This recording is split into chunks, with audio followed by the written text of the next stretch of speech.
हाँ, तो देखिए अब तक दोस्तों हमने पढ़ लिए थे इसके राजस्थान के एकीकरण के 3 चरण। तो देखिए इसके बाद जो 3 चरण थे उनके अंदर हमने लगभग कितनी रियासतें कर ली थी, ध्यान करो कि 9 + 4, ठीक है, इतनी रियासतों का हमने उसमें एकीकरण कर लिया था प्लस में 1, यानी कि 9 और 5 14 रियासतों का अभी तक एकीकरण हो गया था। इतना होने के बाद अब हमारे पास बची थी 5 रियासतें। तो बात क्या थी कि मई 1948 के अंदर एक रियासत और थी जिसको बंबई राज्य में मिला दिया गया था, जो रियासत थी सिरोही, यानी कि अब टोटल रियासत कितनी बची हमारे पास, 4 रियासत, यानी कि 14 + 1 = 5, यानी कि अब हमारे पास 4 रियासतें ही बची हैं जिनका हमको चौथे चरण में एकीकरण करना है। तो देखिए बात ऐसी थी कि हमारे पास एक थी जयपुर रियासत, एक थी जोधपुर, और एक जैसलमेर, और एक थी बीकानेर। अब जब इनकी बात आती है तो देखो बीकानेर का शासक था, क्योंकि इनके चरण जो ये चरण है इसको होने के पीछे कारण ये था कि जब उदयपुर के शासक ने जब उन संघों में मिलने के लिए तैयार हो गया था, तो बात ये थी कि बीकानेर का एक शासक था जिसका नाम था जोरावर सिंह। जोरावर सिंह अपने प्रधानमंत्री को उदयपुर शासक भोपाल सिंह के पास भेजता है कि महाराज साहब, आप लोग कैसे उसमें मिल गए, आप तो कभी मुगलों के सामने तक नहीं झुके, आखिर तुम इन लोगों के सामने कैसे झुक गए और इस संघ में शामिल होने के लिए कैसे तैयार हो गए। उनको कई प्रकार से उकसाता है और भोपाल सिंह उनसे कहता है कि भाई हम तो मिल गए हैं, ऐसा करना तुम भी मिल जाना। और ऐसी छोटी मोटी बातों के बाद बीकानेर के जो शासक है जोरावर सिंह वो भी जो है तैयार हो जाता है मिलने के लिए। और उसके बाद बात आती है उस टाइम जैसलमेर का जो शासन था उस टाइम था भारत सरकार के पास, उस टाइम था इसका शासन भारत सरकार के पास, ठीक है, तो भारत सरकार के पास था। और रही बात जोधपुर की, तो जोधपुर को जो है माउंटबेटन की सहायता से मिलाने के लिए तैयार कर लिया था, और बचा था एक जोधपुर। तो इसकी उन्होंने बाद में बीपी बेनन ने इसके बारे में इस टाइम कुछ नहीं सोचा था। उन्होंने सोचा कि ऐसा करते हैं कि 3 जगह जैसलमेर है, जोधपुर है और बीकानेर है, हम इन तीनों रियासतों को मिलाकर के और एक अलग से जो है केंद्र शासित प्रदेश बना देते हैं। जिससे ये क्योंकि ये जो रियासतें हैं ये पाकिस्तान से लगती हैं, और जब पाकिस्तान से लगती हैं तो पाकिस्तान से कभी भी आक्रमण हो सकता है। ऐसी स्थितियों को देखते हुए भी इनका एकीकरण करना बहुत जल्दी से जरूरी भी था, ठीक है। और दूसरी स्थिति ये भी थी क्योंकि यहाँ पर जो है रेगिस्तान फैला हुआ है, मरुस्थल फैला हुआ है, तो ऐसी स्थिति में यहाँ के लोगों के लिए जो है हर संभव सहायता प्रदान करने के लिए ऐसा करते हैं, इसको जो है केंद्र शासित प्रदेश बना देते हैं। तो उन्होंने जो है इसको काठियावाड़ राज्य नाम से केंद्र शासित प्रदेश बनाने के लिए योजना बनाई थी। लेकिन ये जो योजना है तो राजस्थान के नेताओं ने इसको स्वीकार नहीं किया था। वो चाहते थे कि ये राजस्थान संघ में ही शामिल हो, वो इसको एक केंद्र शासित प्रदेश के रूप में देखना नहीं चाहते थे, ठीक है। उसके बाद होता क्या है कि कई राजस्थान के नेता थे जिन्होंने कई प्रकार की सभाएं हो रही थी, उनके अंदर इन्होंने बृहद राजस्थान की मांग की थी। तो ये बात है कि समाजवादी दल का एक नेता था जिसका नाम था जयप्रकाश नारायण, उसके द्वारा जयपुर में एक सभा की जा रही थी, जो की जा रही थी 9 नवंबर 1948 को। उसके द्वारा बृहद राजस्थान के निर्माण के लिए मांग की जाती है। और वही समाजवादी दल का एक और नेता था राम मनोहर लोहिया, जिसने राजस्थान आंदोलन समिति का गठन करके मत्स्य संघ और अपने जैसलमेर, जोधपुर, बीकानेर और जयपुर इनको मिलाकर के बृहद राजस्थान के निर्माण के लिए मांग की थी। यानी दोस्तों ध्यान रखना कि ये क्वेश्चन बहुत पूछ सकता है कि समाजवादी दल का नेता राम मनोहर लोहिया के द्वारा कौन सी समिति की स्थापना की गई थी, और ये कौन सा व्यक्ति था जिसने बृहद राजस्थान के निर्माण की मांग की थी। तो ध्यान रखना उसके लिए राम मनोहर लोहिया, क्योंकि ये इसी व्यक्ति ने बृहद राजस्थान के निर्माण की मांग की थी। ये जो जयनारायण प्रकाश है इसके बारे में कंफ्यूज मत हो जाना, ठीक है। और इसके बाद जब राजस्थान के नेताओं तक यहाँ तक बात हो जाती है, ये उनकी मांग करते हैं, और बीपी मेनन के द्वारा फिर जब इस जो नेता है ये नेता लोगों के द्वारा जो मांग की जा रही थी उसी दशा में बीपी मेनन ने काम करते हुए जो अपने हैं जयपुर का दीवान था कृष्णमाचारी, और अपने वेंकटाचारी जो थे बीकानेर के प्रधानमंत्री, इन लोगों को यहाँ पर बुलाता है, वो बैठक लेता है और उस बैठक में जो है उनसे बातचीत करता है। और बातचीत करने के बाद ये निर्णय आता है कि जो है अपना जयपुर का प्रधानमंत्री है वो कभी भी राजस्थान को एकजुट में देखना नहीं चाहता था। जब उससे बात की तो उसने बताया, उसने अपनी सलाह दी कि ऐसा है कि हम मतलब क्या है, तो उसने सलाह दी कि हम जो है ऐसा करो कि जो संयुक्त राजस्थान है वो तो है जैसा कि जैसा रहे, और अपने जोधपुर है, जैसलमेर है और बीकानेर है, इनको मिलाकर के ऐसा करो पश्चिमी राजस्थान यूनियन बना दो, और अपने जोधपुर, अलवर, करौली इनको मिला करके अपन एक अलग संघ बना लेते हैं। यानी कि ये राजस्थान को जो है 3 हिस्सों में बांट रहा था। और इसके बाद हमारी बची थी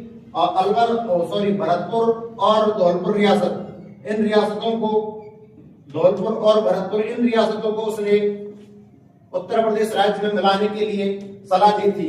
लेकिन ये बात राजस्थान के नेताओं को, राजस्थान के नेता कभी नहीं चाहते थे, वो राजस्थान को पूरे एकजुट में देखना चाहते थे। तो बीबी मेनन ने फिर दोबारा से जो है मानसिंह द्वितीय से बात करता है, और मानसिंह द्वितीय से बात करने के बाद मानसिंह द्वितीय उनसे मांग करता है, ठीक है हम तैयार हो जाएंगे, ऐसा करो कि जो राजधानी है वो हमारे यहाँ जयपुर में कर दो, और राज प्रमुख है वो हमको ही बनाओ, आजीवन बनाओ। ठीक है, तो ये इनके बीच में बात होती है। बीबी मेनन तैयार हो जाता है राजधानी के लिए और राज प्रमुख के लिए, ऐसा करके यहाँ तक इनकी बात होती है। अब जब बीबी मेनन इन बातों को सरदार वल्लभ भाई पटेल को बताता है, और सरदार वल्लभ भाई पटेल उस टाइम उदयपुर में आए हुए थे, उदयपुर में 14 जनवरी को एक सभा ले रहे थे, और उस सभा के अंदर सरदार वल्लभ भाई पटेल के द्वारा उदयपुर से घोषणा की जाती है कि भाई जयपुर, जोधपुर और बीकानेर जो है मिलने के लिए तैयार हो गए। तो ऐसी स्थिति के बाद उन्होंने फिर इसके लिए उद्घाटन की एक तिथि निर्धारित की थी, वो थी 30 मार्च 1949। ठीक है, और उद्घाटन की तिथि निर्धारित की थी 30 मार्च 1949, और इसका उद्घाटन हुआ था जयपुर के अंदर, और इसका उद्घाटन खुद ही करके गए थे। यानी ध्यान रखना, इसका उद्घाटन सरदार वल्लभ भाई पटेल ने किया था। और यहाँ पर राज प्रमुख की जब बात आती है तो हमने मानसिंह से वादा किया था, तो यहाँ पर हमने मानसिंह को राज प्रमुख बना दिया। ठीक है, अब बात आती है कि हमने भूपाल सिंह से भी वादा किया था, वही स्थिति में हमने उनको महाराज प्रमुख बना दिया है। ठीक है, इसको ध्यान रखना कि जो है अपने वृहद राजस्थान के अंदर भोपाल सिंह कौन थे, तो वो थे महाराज प्रमुख। इसके बाद ध्यान रखना कनिष्ठ उपराज प्रमुख कौन थे, तो वो थे बूंदी के शासक बहादुर सिंह और डूंगरपुर के शासक लक्ष्मण सिंह, ये कनिष्ठ उपराज प्रमुख थे। ठीक है, और जो वरिष्ठ उपराज प्रमुख है इनको भी ध्यान रखना, जो थे जोधपुर के हनुमंत सिंह। ये यहाँ तक की बातें हो जाती है। यहाँ तक की जब ये बात हो जाती है तो दूसरी बात ये भी आती है कि भाई राजधानी किसको बनाया गया था। तो बात यह है कि राजधानी जो उसमें बनाया गया था, ध्यान रखना, राजधानी बनाया गया था जयपुर। और जयपुर जब राजधानी बनाई गई थी, क्योंकि देखो जयपुर राजधानी बनाने के पीछे क्या है कि जयपुर भी राजधानी के पीछे प्रबल दावेदार था, तो जोधपुर भी प्रबल दावेदार था। तो ऐसी स्थिति में कि किसको बनाए, इसके लिए बी.आर. पटेल नाम की एक समिति बनाई थी, जिसके अंदर दो और सदस्य भी थे, जिसके अंदर एस.सी. मेहता और एस.पी. पुरी, 2 व्यक्ति और थे। उन लोगों के द्वारा सिफारिश की जाती है कि जयपुर को ही राजस्थान की राजधानी बनाया जाए। तो ऐसा करके लास्ट में जाकर के क्या होता है कि जयपुर को राजस्थान की राजधानी बनाया जाता है। ठीक है, यहाँ तक की बात होती है। अब जब इसका उद्घाटन हुआ था उसी टाइम जो है प्रधानमंत्री भी बनाया था, और वो प्रधानमंत्री बनने वाले व्यक्ति थे, वो थे हीरालाल शास्त्री। और इस हीरालाल शास्त्री के द्वारा 8 अप्रैल 1949 को अपना मंत्रिमंडल का गठन कर लिया जाता है। और इस मंत्रिमंडल के गठन करने के बाद उसमें जयपुर से एक व्यक्ति होते सिद्धराज ठड्डा, जो कि जयपुर से थे। इनको ध्यान रखना, इसको एग्जाम में पूछेगा। प्रेम नारायण माथुर एंड गुरीलाल बयां, ये व्यक्ति थे उदयपुर से। और फूलचंद बापना, नरसिंह कछवा और हनुवंत सिंह, ये 3 व्यक्ति थे जोधपुर से। और रघुवर दयाल गोयल, और ये थे बीकानेर से। और एक व्यक्ति और थे जिसका नाम था वेदपाल त्यागी, वो थे कोटा से। यानी कि यहाँ तक कि इस प्रोसेस में ये प्रधानमंत्री बनके तैयार होता है हीरालाल शास्त्री, और उनके मंत्रिमंडल में ये सदस्य होते हैं। अब एक बात ध्यान रखो कि यहाँ पर जो है अपने राजस्थान की लगभग सभी रियासतों का एकीकरण हो गया था। तो ध्यान रखना कि राजस्थान की समस्त रियासतों का एकीकरण होने की वजह से राजस्थान में 30 मार्च को राजस्थान दिवस मनाया जाता है। इसीलिए मनाया जाता है क्योंकि इस टाइम राजस्थान की लगभग समस्त रियासतों का एकीकरण हो गया था। ठीक है, तो बात यह है। ठीक है, इसके बाद हम आते हैं अगले 5वें चरण, और 5वें चरण को बोलते हैं अपन संयुक्त बृहत्तर राजस्थान। 5वें चरण को बोलते हैं अपन संयुक्त बृहत्तर राजस्थान, जो कि हुआ था 15 मई 1949 को। तो बात ऐसी है कि जो मत्स्य संघ को बनाया गया था, तो इनसे हमने एक बात बोली थी कि हम आपको लास्ट में जाकर के या तो भरतपुर राजस्थान में रखेंगे या उत्तर प्रदेश में रखेंगे।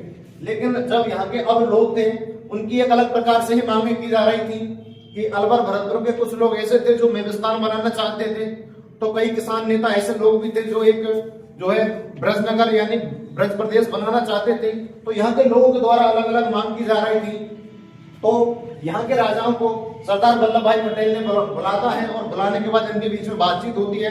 तो जब यहाँ के चारों राजाओं को बुलाता है, अलवर, भरतपुर, करौली, धौलपुर, चारों के राजाओं को बुलाने के बाद अपने करौली और अलवर और अलवर दोनों के शासक तो मिलने के लिए तैयार हो जाते हैं। लेकिन भरतपुर और धौलपुर दो जगह ऐसी थी जो मिलने के लिए तैयार नहीं थी। उन्होंने बोला कि भाई हम नहीं मिल सकते, हमारी जनता नहीं चाहती, जनता चाहती है कि हम लोग अपने उत्तर प्रदेश में मिले। लेकिन ऐसा हुआ नहीं। फिर इसके लिए गठन के सरदार वल्लभ भाई पटेल ने कहा कि ऐसा करते हैं भाई लोग, अपन इसके लिए एक समिति बनाते हैं जिसका नाम था पी सत्यनारायण राव समिति। और उस समिति में 2 सदस्य और भी थे जिनका नाम था प्रभु दयाल और आर के सिद्धावा। इन लोगों के द्वारा एक समिति बनाई गई जिसका नाम था पी सत्यनारायण राव समिति। और इस समिति ने अपनी सिफारिश की कि भरतपुर और धौलपुर इन दोनों को इसी में मिल जाना चाहिए। और उसके बाद जो है इसमें मत्स्य संघ में मिला दिया गया और मिलाने के बाद अपना बन गया था संयुक्त बृहत्तर राजस्थान। ठीक है, इसके बाद हम आते हैं 6वें चरण के अंदर। जो सिरोही की बात थी 6वें चरण में, ध्यान रखना 6वें चरण के अंदर सिरोही की बात होती है, इसको ध्यान रखना। और 6वां चरण होता है 26 जनवरी 1950 को। तो इसमें क्या होता है कि इसके अंदर जो समस्या थी सबसे बड़ी कि सिरोही की बात थी। और सिरोही को सरदार वल्लभ भाई पटेल ने गुजरात में मिला लिया था। तो गुजरात में मिलाने के बाद गोकुल भाई भट्ट जो थे, जो आबू देलवाड़ा के अंदर एक गांव पड़ता है, वो था हातन गांव, वहां से आता है। तो उन्होंने एक सॉल्यूशन निकाला कि ऐसा करते हैं कि आबू देलवाड़ा को अपने अंडर में ले लेते हैं, यानी गुजरात में ले लेते हैं। और जो गोकुल भाई भट्ट का गांव है हातन गांव, उसको हम आपको दे देते हैं, क्योंकि आपसे राजस्थान उनके बिना जाया नहीं रहा है। तो उनके लिए क्या है, आबू और देलवाड़ा इन दोनों को गुजरात में ले लेते हैं और बचा सिरोही जो है अपने राजस्थान में ले लेते हैं। ऐसा करके 6वें चरण में इसका इतना सा एकीकरण होता है। और बात आती है 7वें चरण में क्या होता है। तो देखिए 7वें चरण में 7वें चरण होने के पीछे कारण ये था राज्य पुनर्गठन आयोग। जब राज्य पुनर्गठन आयोग गठित हो गया था, तो उन्होंने जब अपनी रिपोर्ट सौंपी थी बनने के बाद, तो उन्होंने राज्यों का परिसीमन किया था। और उस परिसीमन के अंदर उन्होंने वापस अपना जो आबू और देलवाड़ा था उसको राजस्थान के लिए वापस दिलवा दिया। और अपना जो केंद्र शासित प्रदेश था वो अपने 7वें चरण में मिला था। इसको ध्यान रखना, वो है अजमेर मेरवाड़ा। एग्जाम में पूछेगा इसको कि अजमेर मेरवाड़ा केंद्र शासित प्रदेश कौन से चरण में मिला था, तो ये 7वें चरण में मिला था। और इसके बाद जो है अपने एमपी का क्षेत्र था सुनील टप्पा, वो राजस्थान में मिला दिया गया था राज्य पुनर्गठन आयोग की सिफारिश के आधार पर। और अपने जो राजस्थान का क्षेत्र श्रवण क्षेत्र उसको एमपी के अंदर मिला दिया गया था। यानी कि इस चरण के अंदर ये बातें होती हैं, इसको अपन बहुत ध्यान रखना। इनको डायरेक्ट पूछेगा कि ये जो जगह है इसकी सिफारिश के आधार पर मिलाई गई थी, तो ध्यान रखना राज्य पुनर्गठन आयोग। इसके बाद जो बात होती है कि उसके बाद क्या होता है, वो ध्यान रखना कि संविधान के 7वें संशोधन के तहत जो राज्यों की जो श्रेणी है एबीसी श्रेणी, उनको खत्म कर दिया था। और उनको खत्म करने के बाद जो शीर्ष पद होता है राष्ट्र प्रमुख का उसको खत्म कर दिया था। और उसको खत्म करने के बाद नया पद सृजित कर दिया था जिसका नाम है राज्यपाल। राज्यपाल को ध्यान रखना कब सृजित किया था, यानी कि 7वें संविधान संशोधन अधिनियम के तहत। तो ये राज्यपाल पद बनने के बाद जो पहला राज्यपाल बना था उसको भी ध्यान रखना, वो था गुरुमुख निहाल सिंह। और ध्यान रखना इस समय जो सीएम थे वो कौन थे, तो ध्यान रखना मोहनलाल सपाड़िया। और एक जो विशेष प्रश्न बनता है कि सिरोही का विलय कितने चरणों में हुआ था, तो ध्यान रखना 2 चरणों में इसका ध्यान रखना। इसका जो है अपने 6वें चरण और 7वें चरण 2 चरणों के अंदर इसका विलय होता है। तो ये यहाँ तक की बात होती है। दोस्तों अगर पसंद आया हो तो लाइक करें और अपने दोस्तों को शेयर करें। राम राम साहब, बहुत बहुत धन्यवाद।